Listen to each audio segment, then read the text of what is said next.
اپنے عہد طالب علمی کی وہ خوشگوار شام میں کبھی نہیں بھولوں گا جب دارالعلوم اشرفیہ مبارک پور کے صدر دروازے پر میں کھڑا تھا۔ لاٹھی ٹیکتا ہوا ایک بوڑھا دیہاتی میرے قریب آ کر کھڑا ہو گیا اور ہانپتے ہوئے دریافت کیا، مبارک پور میں کوئی بہت بڑا مدرسہ ہے؟ اس کا نام میرے ذہن سے اتر گیا ہے، لیکن اتنا یاد ہے کہ بریلی کے جن مولانا صاحب نے 1300 برس کے اسلام کا چہرہ باطل پرستوں کے اڑائے ہوئے گرد و غبار سے صاف کیا ہے، وہ مدرسہ انہی کے مسلک کا حامی ہے۔ اس واقعہ کو 20 سال کا عرصہ ہو گیا، لیکن آج سوچتا ہوں تو ایسا لگتا ہے کہ اس بوڑھے انسان کے ہیکل میں فطرت خود بول رہی تھی۔ بریلی کے انہی مولانا صاحب کی کیف بار زندگی کا ایک رخ اس مضمون میں پڑھیے۔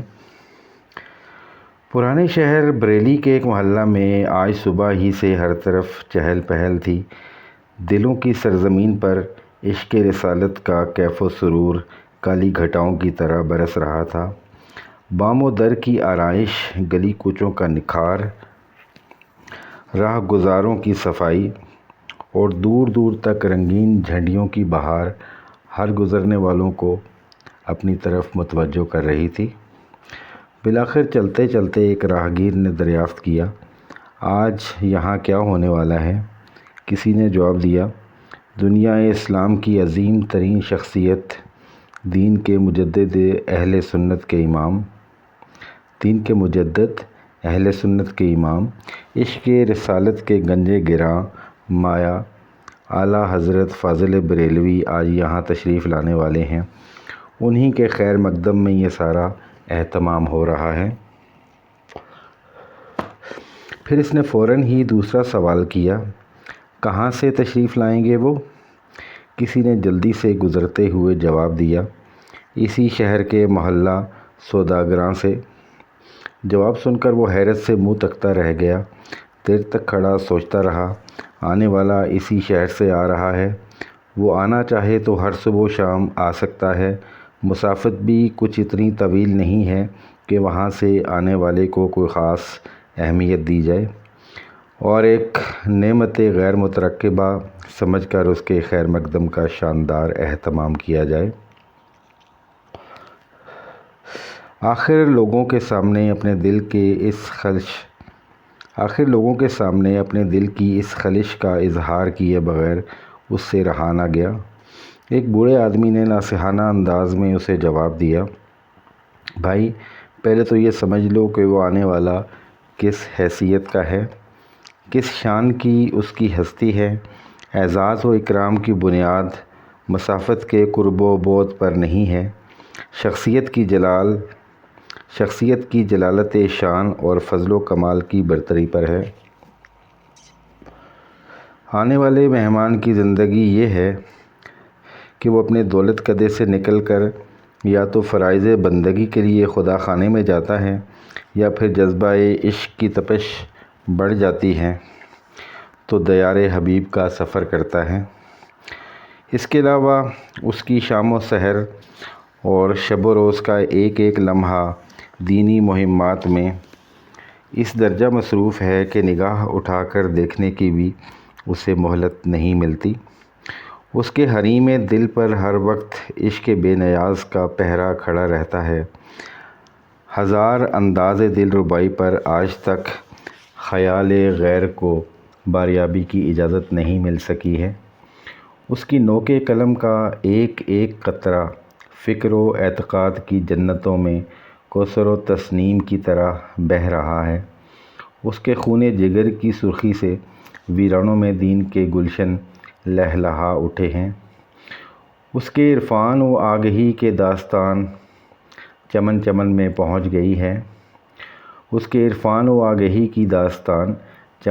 میں پہنچ گئی ہے۔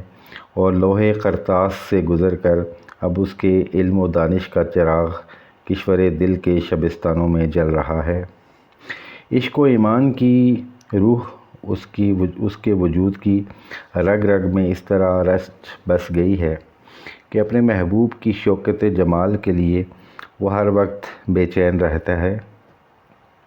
اس کے جگر کی آگ کبھی نہیں بجھتی، اس کے دل کا دھواں کبھی نہیں بند ہوتا اور نقش و نگار جانا کے لیے اس کے قلمدان کی روشنائی کبھی نہیں سوکھتی۔ پلکوں کا قطرہ ڈھلکنے نہیں پاتا کہ اس کی جگہ آنسوؤں کا نیا طوفان امڑنے لگتا ہے۔ وہ اپنے محبوب کے وفاداروں پر اس درجہ مہربان ہے کہ قدموں کے نیچے دل بچھا کر بھی وہ اہتمام شوق کی تشنگی محسوس کرتا ہے، اور جہاں اہل ایمان کے لیے وہ لالا کے جگر کی ٹھنڈک ہے، وہیں اہل کفر کی بغاوت کے حق میں وہ غیظ و جلال کا ایک دہکتا ہوا انگارہ ہے۔ اپنے محبوب کے گستاخوں پر جب وہ قلم کی تلوار اٹھاتا ہے تو انگلیوں کی ایک جنبش پر تڑپتی ہوئی لاشوں کا انبار لگ جاتا ہے۔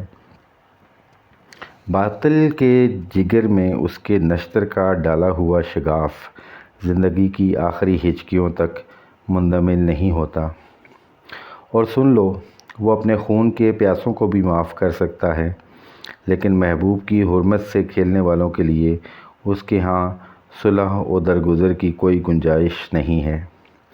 دوستی کا پیمان تو بڑی چیز ہے، وہ تو ان دشنام ترازوں سے ہنس کر بات کرنا بھی ناموس عشق کی توہین سمجھتا ہے۔ بارگاہ رب العزت اور شان رسالت میں اس کا ذوق احترام و ادب اس درجہ لطیف ہے کہ متکلم کے قصد و نیت سے قطع نظر وہ الفاظ کی نوک پلک پر بھی شرعی تعزیرات کا پہرا بٹھاتا ہے۔ ہوائے نفس کی دبیز گرد کے نیچے چھپ جانے والی شاہراہ حق کو اتنی خوش اسلوبی کے ساتھ اس نے واضح کر دیا ہے کہ اب اہل عرفان کی دنیا بیک زبان اسے مجدد کہتی ہے۔ فرش گیتی پر رحمت و فیضان کے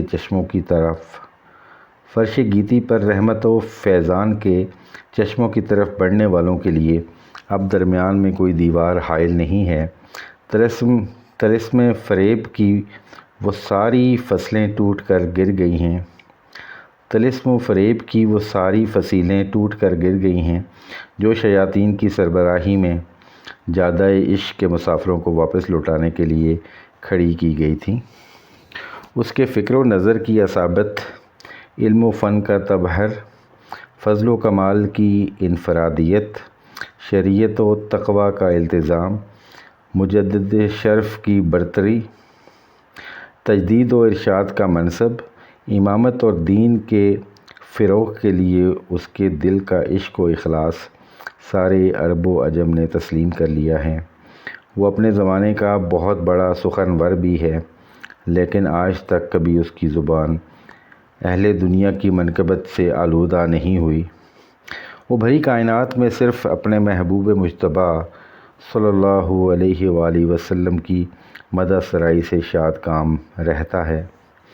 وہ اپنے کریم آقا کی گدائی پر دونوں جہان کا اعزاز نثار کر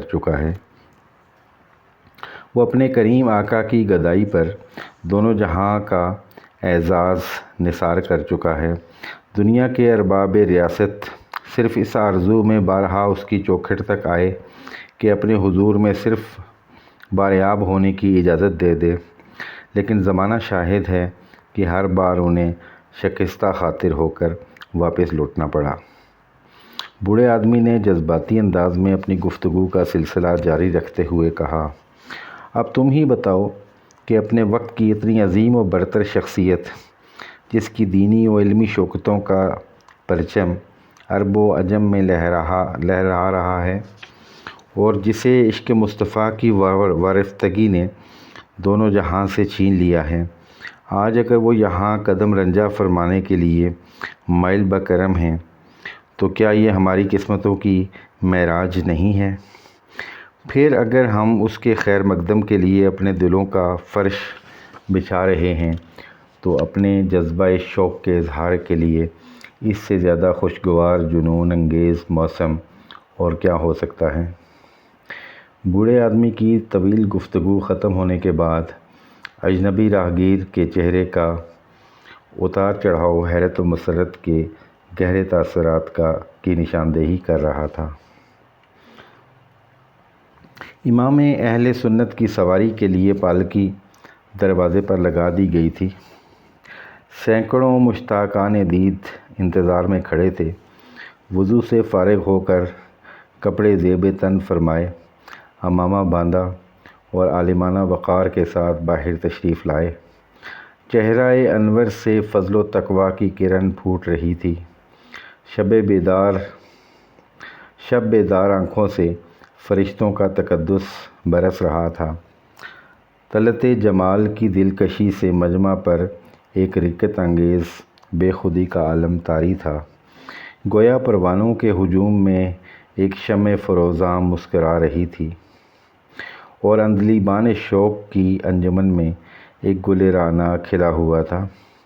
بڑی مشکل سے سواری تک پہنچنے کا موقع ملا۔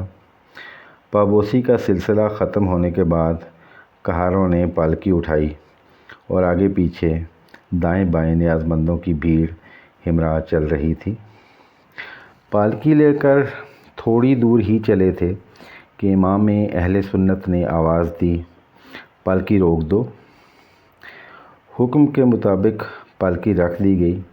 ہمراہ چلنے والا مجمع بھی وہیں رک گیا۔ اضطراب کی حالت میں باہر تشریف لائے، کہاروں کو اپنے قریب بلایا اور بھرائی ہوئی آواز میں دریافت کیا، آپ لوگوں میں کوئی آل رسول تو نہیں ہے؟ اپنے جد امجد کا واسطہ سچ بتائیے، میرے ایمان کا ذوق لطیف تن جاناں کی خوشبو محسوس کر رہا ہے۔ اس سوال پر اچانک ان میں سے ایک شخص کے چہرے کا رنگ فک ہو گیا۔ پیشانی پر غیرت و پشیمانی کی لکیریں ابھر آئیں۔ بے نوائی، آشفتہ حالی اور گردش ایام کے ہاتھوں ایک پامال زندگی کے آثار اس کے انگ انگ سے آشکار تھے۔ کافی دیر تک خاموش رہنے کے بعد نظر جھکائے ہوئے دبی زبان سے کہا، مزدور سے کام لیا جاتا ہے، ذات پات نہیں پوچھی جاتی۔ آپ نے میرے جد اعلیٰ کا واسطہ دے کر میری زندگی کا ایک سربستہ راز فاش کر دیا۔ سمجھ لیجئے کہ میں اسی چمن کا ایک مرجھایا ہوا پھول ہوں جس کی خوشبو سے آپ کی مشام جاں معطر ہے۔ رگوں کا خون نہیں بدل سکتا، اس لیے آل رسول صلی اللہ علیہ وآلہ وسلم ہونے سے انکار نہیں ہے، لیکن اپنی خانماں برباد زندگی کو دیکھ کر یہ کہتے ہوئے شرم آتی ہے۔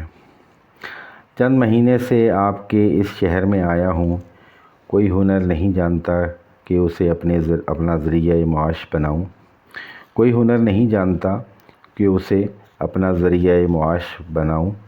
پالکی اٹھانے والوں سے رابطہ قائم کر لیا ہے۔ ہر روز سویرے ان کے جھنڈ میں آ کر بیٹھ جاتا ہوں اور شام کو اپنے حصے کی مزدوری لے کر اپنے بال بچوں میں لوٹ جاتا ہوں۔ ابھی اس کی بات تمام بھی نہ ہوئی تھی کہ لوگوں نے پہلی بار تاریخ کا یہ حیرت انگیز واقعہ دیکھا کہ عالم اسلام کے ایک مقتدر امام کی دستار اس کے قدموں پر رکھی ہوئی تھی اور وہ برستے ہوئے آنسوؤں کے ساتھ پھوٹ پھوٹ کر التجا کر رہا تھا، معزز شہزادے، میری گستاخی معاف کر دو، لا علمی میں یہ خطا سرزد ہو گئی ہے، ہائے غضب ہو گیا، جن کے کف پاک کا تاج میرے سر کا سب سے بڑا اعزاز ہے، ان کے کاندھے پر میں نے سواری کی۔ قیامت کے دن اگر کہیں سرکار صلی اللہ علیہ وآلہ وسلم نے پوچھ لیا کہ احمد رضا، کیا میرے فرزندوں کا دوش نازنی اسی لیے تھا کہ وہ تیری سواری کا بوجھ اٹھائے، تو میں کیا جواب دوں گا؟ اس وقت بھرے میدان حشر میں میرے ناموس سے عشق کی کتنی بڑی رسوائی ہوگی۔ اس ہولناک تصور سے کلیجہ شک ہوا جا رہا ہے۔